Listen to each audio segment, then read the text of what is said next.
नमस्कार, मैं हूं दीपक व्यास। महामारी ने हर तरफ लोगों को परेशान कर रखा है। जो महामारी की चपेट में आए हैं वो भी, जो नहीं आए वो भी। हर कोई इस महामारी को लेकर टेंशन में दिख रहा है।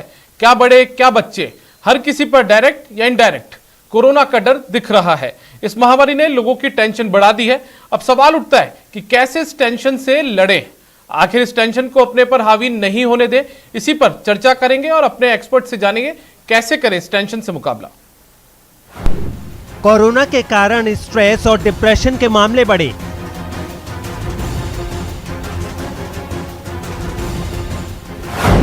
कोरोना से रिकवर होने के बाद घबराहट और टेंशन की शिकायतें।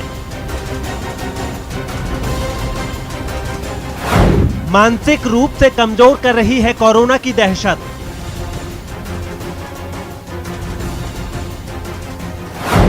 कोरोना काल में मनोरोगियों की संख्या में हुआ इजाफा।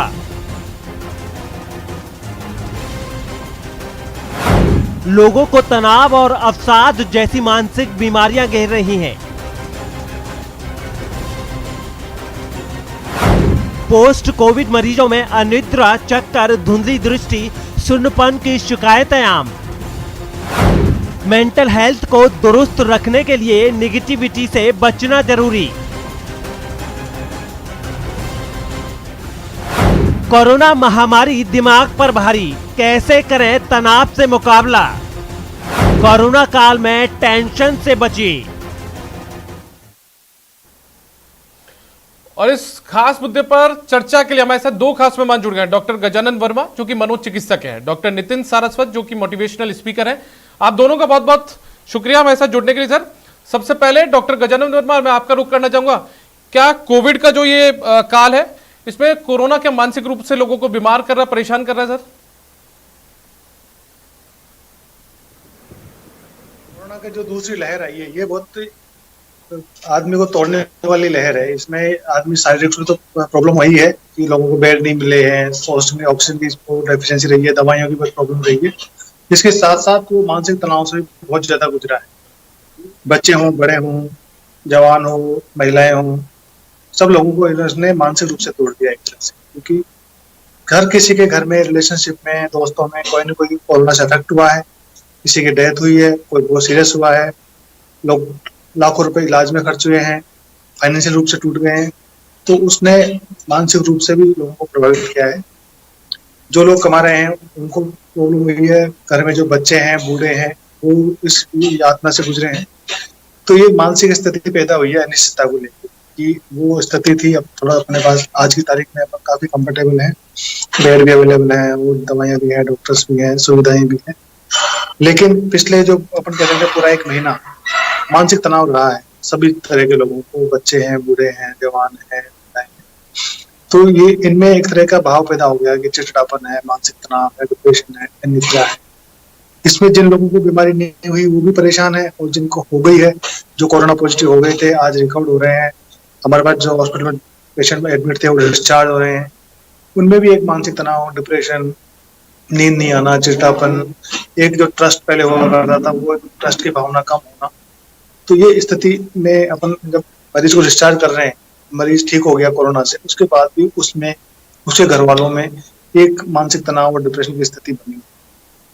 तो ये जो अभी सिचुएशन है, ये बहुत तरीके से आपको डील करनी पड़ेगी दोस्तों। इसमें जो महत्वपूर्ण रोल है वो है अपने परिवार का, अपने साथियों का, एक शेयरिंग का। तो परिवार और साथ वाले अगर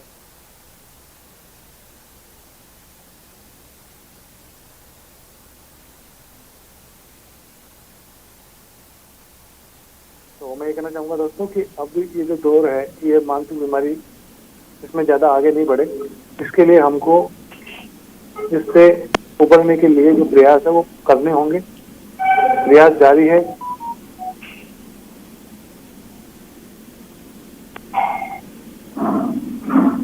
प्रयास जारी है। जयपुर में जहाँ तक देखें, जयपुर के अंदर जो भी अपने साइकेट्रिस्ट हैं या जो मोटिवेशनल स्पीकर है, साइकोलॉजिस्ट है, सब अपने अपने लेवल पे सोशल मीडिया के द्वारा, समाचार पत्रों में, टेलीविजन के माध्यम से ये बार बार लोगों को संदेश दे रहे हैं कि आप मानसिक रूप से संबंध बनाए रखें, परिवार से जुड़ के रहें, अच्छी आदतें अपनाएं, व्यायाम करते रहें, योग प्राणायाम करते रहें। तो ये सब चीजें अच्छी है, बहुत अच्छी है, क्योंकि हर आदमी, हर psychologist, psychiatrist, counsellor, motivational speaker इस प्लेटफॉर्म पे आके, सोशल मीडिया पे आके लोगों को अवेयर कर रहे हैं और एक संदेश दे रहे हैं, पॉजिटिव संदेश दे रहे हैं कि आप सही रहिए, कुछ नहीं बिगड़ेगा, सब ठीक हो जाएगा। कि हर रात के बाद, अंधेरे के बाद एक सुबह होती है, वो सुबह बहुत अच्छी होती है। जी डॉक्टर गजानन जी, एक चीज और सर आपसे समझना चाहेंगे यहाँ पर, जो लोग पहले से डिप्रेशन का शिकार थे उन लोगों के सामने कितनी बड़ी चुनौती हो गई है, क्योंकि कोविड ने एक तरफ तो डिप्रेशन में लोगों को लेकर आया ही है कोविड, लेकिन जो पहले से डिप्रेशन का शिकार थे उनके सामने क्या स्थितियां पैदा हुई होंगी अभी? देखिए, जैसे और स्ट्रेस होता है वैसे ये भी एक स्ट्रेस था, क्योंकि डिप्रेशन जिनको पहले से मानसिक रोग होता है उसके लिए कोई भी तनावपूर्ण जो स्थिति होती है वो वापस प्रेसिपिटेट कर देती है। वैसे ही ये कोरोना की स्थिति में भी ये जो डिप्रेशन से पहले से डिप्रेशन था या मानसिक रोग था उनमें उनको एक प्रेसिपिटेट किया है।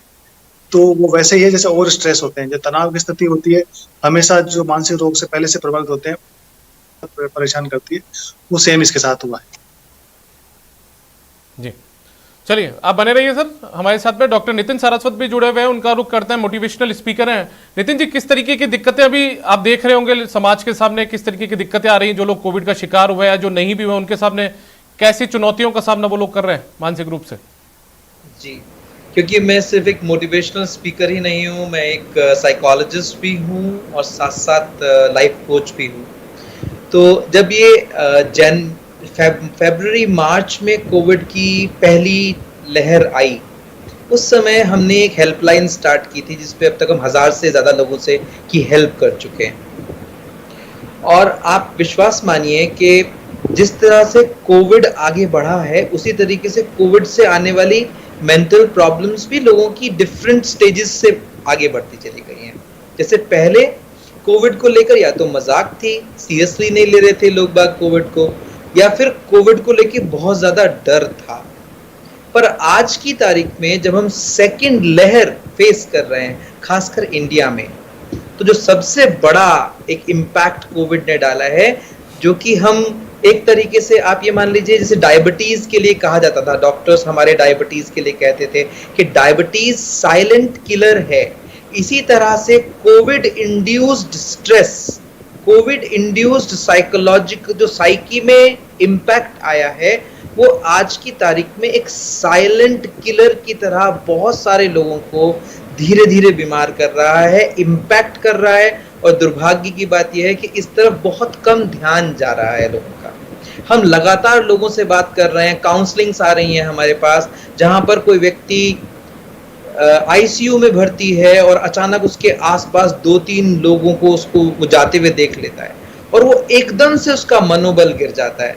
आप अगर ध्यान दें तो कोविड का जो पहला सिम्टम है वो है आपको सांस लेने में प्रॉब्लम आने लगती है, जो सबसे ज्यादा परेशान करने वाली चीज है। अगर आप किसी भी व्यक्ति को मानसिक रूप से कमजोर कर देंगे तो वो शैलो ब्रीदिंग पे आ जाता है। तो जितना उसका ऑक्सीजन लेवल कम होगा रियलिटी में, उससे कहीं ज्यादा परेशानी महसूस करने लगेगा, जस्ट बिकॉज वो मानसिक रूप से थोड़ा सा कमजोर हो गया है। तो एक बात तो मैं सुनने वाले हर व्यक्ति से कहना चाहूंगा, प्लीज अपना एक मेंटल वेलबीइंग चेकअप रोज किया कीजिए, रोज किया कीजिए। जरा नोटिस कीजिए कि कोविड के इस प्रोलॉन्ग्ड पीरियड ने, जो ये लंबा काल कोविड का चला है, हम में से हर किसी के मानसिकता पर कहीं ना कहीं कुछ ना कुछ चोट की है। ये नॉर्मल, जो नया नॉर्मल आ गया है, इस नए नॉर्मल के साथ एडजस्ट करते करते थोड़ा बहुत चिप हमारी पीस, हमारी मेंटल वेलबीइंग कहीं ना कहीं हुई है। एक शब्द यहाँ इंट्रोड्यूस करना चाहता हूँ जो मैं अपने काउंसलिंग के हर व्यक्ति के साथ यूज करता हूँ, वो है वेलनेस हैप्पीनेस। क्या आज से हम सब एक काम करना शुरू कर सकते हैं कि सुबह उठते ही जैसे आप ब्लड प्रेशर चेक करते हैं, आप टेम्परेचर चेक कर सकते हैं, ऐसे ही आप अपने आप से एक प्रश्न पूछिए कि आज मेरी वेलनेस हैप्पीनेस कितनी है। अभी वेलनेस हैप्पीनेस क्या है? बहुत सिंपल सी बात है, आप बेवजह कितने खुश हैं। अगर आप ध्यान से नोटिस करना शुरू करेंगे तो आप इसे नोटिस भी कर सकते हैं और करेक्ट भी कर सकते हैं। कोविड की इन परिस्थितियों ने हमारी बेवजह खुशी को कम करना शुरू कर दिया है और ये धीरे धीरे आहट है जो बहुत सारी मानसिक बीमारियों में बदल सकती है। इसलिए बहुत जरूरी है कि हमें अपनी वेलनेस, हैप्पीनेस को चेक भी करें और उस पर काम भी करें। डॉक्टर नितिन जी, एक चीज और आपसे समझना चाहेंगे यहाँ पर, अमूमन जिस व्यक्ति को कोविड नहीं हुआ है वो इस चीज को लेकर तनाव में रहता है कि मुझे कोविड कहीं हो जाएगा, मेरे परिजन को किसी को हो जाएगा, तो ये तो अपने आप में एक उसकी मानसिक एक जो दिक्कत उसे पैदा करती है वो तो होती है। लेकिन जो कोविड से उबर चुका है, जो कोविड से रिकवर हो चुका है, उसके साथ भी ऐसी दिक्कतें सामने लगातार आ रही है। आप एकदम सही कह रहे हैं। और पहले वाले को, जो हमारे काउंसलिंग क्लाइंट्स हैं, उनको हम कहते हैं anxiety of anxiety and fear of fear. मुझे कहीं कोविड ना हो जाए, इसकी भी एंजाइटी मुझको है। तो वो तो जिनको कोविड नहीं है वो तो इस भय में है कि मुझे कोविड ना हो जाए। और जिसे कोविड होके गुजर गया है, कोविड क्या कर रहा है कि हमारे कोविड होने के बाद जो क्वारंटीन होता है व्यक्ति, उस क्वारंटीन की वजह से उसके अंदर 2-3 तरह के भयंकर भय जम जाते हैं। पहला भय जो जम जाता है उसके अंदर वो ये कि वो अपने आप को एक ह्यूमन बॉम्ब जैसा महसूस करने लगता है। एक गिल्ट आने लगती है उसके अंदर कि वो दूसरों को बीमार कर सकता है, अपनों को बीमार कर सकता है, और वो घबराने लगता है इस बात से। दूसरा, क्वारंटीन के समय जो अचानक लोग उसको देखकर भागते हैं, उसे अकेले रहना पड़ता है, उसके कारण उसके आत्मविश्वास में कमी आनी शुरू होती है, और जो रिश्ते हैं उन पर भी प्रभाव पड़ना शुरू होता है। तो पोस्ट कोविड जो सबसे ज्यादा हम लोगों में इम्पैक्ट देख रहे हैं वो ये कि वो थोड़े से रिलेशनशिप्स को लेकर उनकी धारणा, एक छोटी छोटी गांठें बननी शुरू हो जाती हैं कुछ लोगों के अंदर, और कुछ लोगों का विश्वास इतना टूटने लगता है कि उन्हें लगता है हम बहुत कमजोर हो गए हैं। पोस्ट कोविड कमजोरी आती है, आपको छोटे छोटे सिम्टम्स आते हैं, उनके साथ सब कुछ सही होता है, पर वो छोटे छोटे सिम्टम्स उनको बार बार ऐसा फील कराने लगते हैं जैसे उनको दोबारा डॉक्टर के पास जाने की जरूरत है। 90% of post covid symptoms are psychological, और हम बाकायदा एक पेपर पब्लिश कर रहे हैं इस पर बहुत जल्दी 2-3 जर्नल्स में। मैं और हमारे एक मित्र हैं, 2-3 डॉक्टर मित्र हैं, उनके साथ मिलकर करीबन 1000 लोगों का सैंपल साइज है हमारे पास, कि कोविड ने किस तरह से अलग अलग तरह के लोगों पर अलग अलग प्रभाव डाला है। जिन्हें कोविड हो के चुका है वो लगातार कोविड दोबारा ना हो जाए, क्योंकि अभी सेकंड वेव में कोविड जिनको हो चुका है उनको भी हो रहा है, इसका भारी भय है। उनसे भी ज्यादा भय है उनको जिनको अभी तक कोविड नहीं हुआ है। दूसरा, उनका आत्मविश्वास बहुत बुरी तरह बाधित हो रहा है। और तीसरा, छोटे छोटे सिम्टम्स जिसे साइकोलॉजिस्ट हैंडल कर सकता है, उसके लिए भी वो मेडिसिन के पास जा रहे हैं। जी डॉक्टर गजानन वर्मा जी, मैं आपका रुख करना चाहता हूं। किस तरीके के जब लक्षण है वो दिखना शुरू होते हैं जब आप डिप्रेशन में होते हैं या फिर मानसिक रूप से तनाव में होते हैं, तो कौन से जो लक्षण है वो दिखेंगे आपको जिससे आप समझ सकते हैं कि आप डिप्रेशन का शिकार हैं, आप किसी चिकित्सक की सलाह ले सकते हैं? देखिए, जो इन्होंने बताया सर सामने, वो बिल्कुल सही बताया कि अभी जो माइल्ड टू मॉडरेट लक्षण दिखते हैं, कि जो बच्चे में नींद नहीं आती, या जो मरीज हो कोविड हो गया उनको, वो जब कोविड ठीक हो गए, ठीक होने के बाद उनमें अचानक जो चिंता बनी होती है कि मेरा दोबारा ऑक्सीजन लेवल डाउन नहीं हो जाए, कहीं मैं सो गया तो मेरा ऑक्सीजन और डाउन नहीं हो जाए, तो जो डर है कि सोने से भी उनको डर हो रहा है, वो सो ही नहीं पा रहे। और एंजाइटी ऑफ एंजाइटी, मतलब चिंता नहीं है फिर भी चिंता हो जाएगी, मुझे चिंता हो जाएगी। फियर ऑफ फियर, मतलब फियर अभी नहीं हो रहा लेकिन मुझे डर लगने लग जाएगा। तो ये सब चीजें हैं, ये माइल्ड टू मॉडरेट कैटेगरी में आती है। और इनका जो इलाज है, दवाइयाँ नहीं है, इनका इलाज प्रॉपर काउंसलिंग, प्रॉपर उनको अगर सलाह दी जाए, उनको बताया जाए कि ऐसी बीमारी है, ये ऐसा है, ये ऐसा है, उस बीमारी के बारे में जो उसका प्रोग्नोसिस है वो उसके बारे में समझा दिया जाए, दवाओं के बारे में समझा दिया जाए, तो ये काफी तक ठीक हो जाएगी। इसी उद्देश्य को लेकर हमारे जो अधीक्षक साहब है डॉक्टर सुनील सिंह राणावत जी, जो जयपुर के अधीक्षक है, उन्होंने चालू किया एक नया ward, post Covid recovery and counselling board, उसका मैं इंचार्ज हूँ। तो उसमें अपन देखते हैं कि हम जो भी लोग डिस्चार्ज होते हैं उनको पहले उस वार्ड में लाया जाता है, और हमारा स्टाफ है, डॉक्टर्स है, रेजिडेंट डॉक्टर्स है, और मैं हूँ, ये सब लोग मिलकर अपनी प्रॉपर काउंसलिंग करते हैं कि भाई ये जो समस्या है तुम उससे निकल गए हो, और वो स्थिति से अब तुम उभर चुके हो, अब तुम वापस अपनी जिंदगी को वापस जो पहले थे वैसे ही चालू कर सकते हो। वहाँ थोड़ी सावधानी आपको बरतनी पड़ेगी, लेकिन सावधानी के साथ आप इन चीजों को दूर कर सकते हैं। जो छोटे मोटे लक्षण होते हैं, जैसे किसी को नींद नहीं आया, कोई परेशान है, तनाव है, चिड़चिड़ापन है, थोड़ा सा इरिटेबल गुस्सापन हो जाता है उसके अंदर, मल्टीपल सोमेटिक सिम्टम्स उसके अंदर आ जाते हैं कि यार गले में दर्द हो गया, अब जुकाम हो गई, सांस में दिक्कत आ जाती है, सांस हाँफने लग जाता है, कमजोरी महसूस होती है। तो ये ऐसे सिम्टम है जिसको अपन काउंसलिंग के द्वारा ठीक कर सकते हैं। बहुत ही कम परसेंटेज लोग होते हैं जिनको मेडिसिन की जरूरत पड़ती है। तो पोस्ट कोविड के लिए मैं कहूँगा कि काउंसलिंग, मोटिवेशन और family support is very important. और डॉक्टर जिनके अंडर में ट्रीटमेंट रहता है वो अगर प्रॉपर से काउंसलिंग करते हैं पेशेंट को, तो उसको कहीं कोई दवाई लेने की जरूरत नहीं पड़ेगी, और कोई साइकेट्रिस्ट के जो कुछ एक केसों को छोड़ के आपको बहुत ज्यादा ओवर मेडिकेशन की जरूरत नहीं है। जी डॉक्टर नितिन सारस्वत जी, ये तमाम बातें तो रही कि लक्षण क्या दिखाई देते हैं या फिर किस तरीके की दिक्कतें आ रही है। यदि हम सुझावों की बात करें और कैसे इसके उपाय हैं जो हमें अपना सकते हैं और जो डिप्रेशन के शिकार मरीज हैं उनको बचा सकते हैं, तो उसको लेकर आप क्या बताएंगे सर? बिल्कुल, आपने बहुत अच्छा प्रश्न किया और डॉक्टर साहब ने बिल्कुल सही कहा अभी कि फैमिली सपोर्ट एक बहुत बड़ी चीज़ है। पर यहाँ एक कैश 22 सिचुएशन ये है कि जो फैमिली है वो न्यूक्लियस है। आज जहाँ न्यूक्लियस फैमिली है, जहाँ छोटी फैमिली है, वहाँ सपोर्ट भी उतना ही छोटा होके रह जाता है।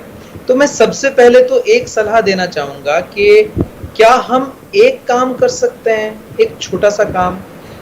जिन लोगों को पोस्ट कोविड आप डॉक्टर से आपका डॉक्टर भी आपसे कहेगा कि धीरे धीरे आपको, अगर आप अपने आप को नेचुरली ठीक करना चाहते हैं तो सबसे पहले आपको अपने आप को प्री कोविड रूटीन पर वापस लेके आना होगा।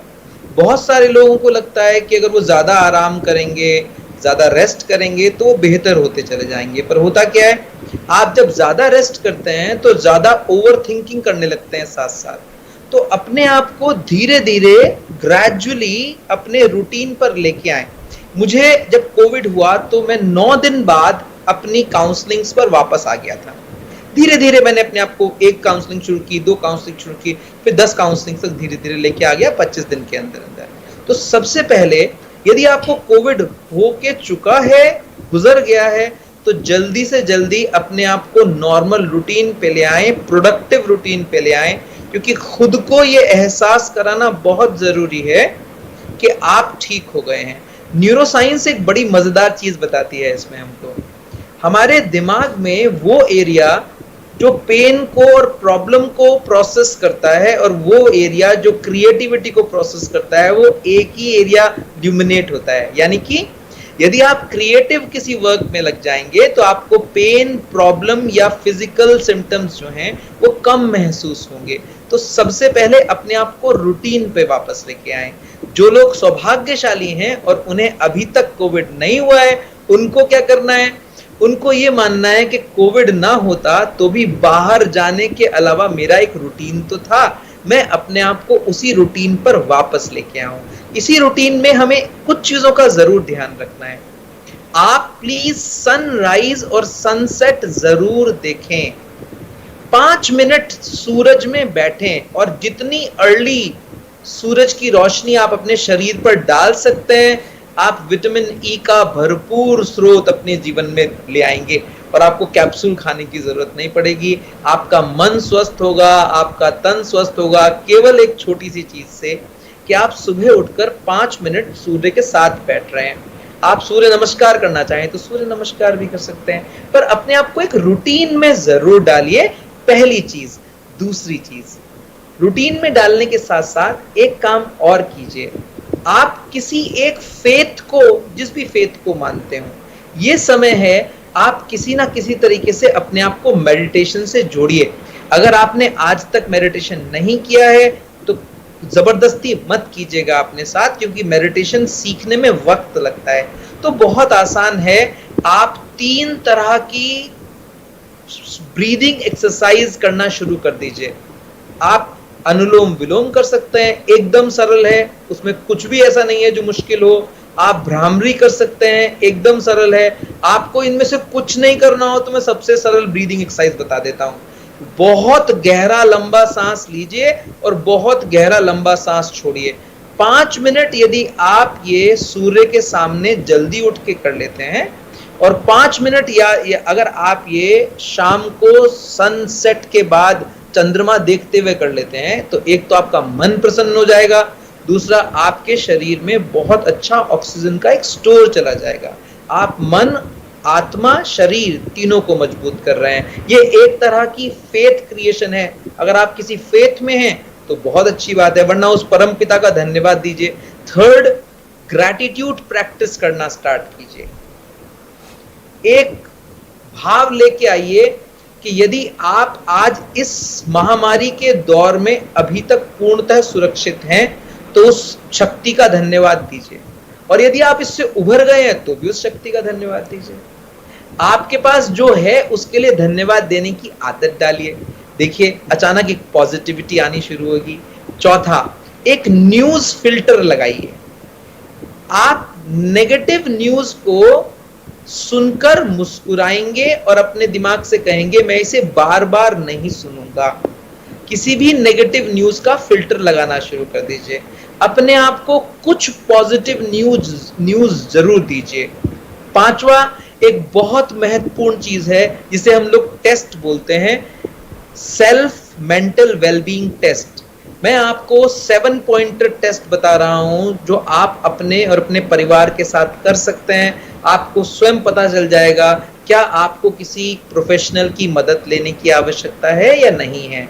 नंबर 1, जरा ध्यान दें, आपका निद्रा स्लीप साइकिल बिगड़ा हुआ तो नहीं है?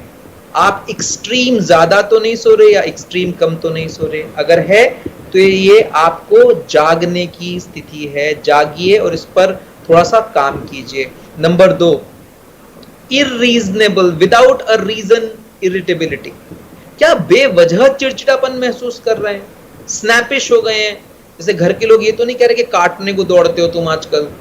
अगर ऐसा है तो इसका मतलब है आप किसी तनाव से या किसी मानसिक ऐसे प्रभाव से गुजर रहे हैं जो कोविड की इस परिस्थिति ने आपके अंदर पैदा कर दिया है। तीसरा, मूड स्विंग। कहीं आपको एक्सट्रीम स्विंग ऑफ मूड्स तो नहीं आ रहा है? अगर आ रहा है तो ये भी एक साइन है some kind of mental trouble का। केवल डिप्रेशन ही नहीं, बहुत सारी ट्रबल्स हो सकती हैं। आप देखें कहीं आप एंजाइटी में तो नहीं जा रहे हैं। IAD एक बीमारी होती है, इलनेस एंजाइटी डिसऑर्डर। अगर IAD में आप जा रहे हैं तो उसमें भी ये समस्या आनी शुरू हो जाती है। चौथा, आप ध्यान से देखें कहीं आपकी एनर्जी लेवल्स डिप तो नहीं कर रहे हैं। कहीं ऐसा तो नहीं हो रहा कि आपको ऐसा लग रहा हो कि आजकल मेरी कुछ करने की इच्छा ही नहीं होती है। और पांचवा, आप अपने आप से रोज एक प्रश्न पूछिए, क्या मैं कुछ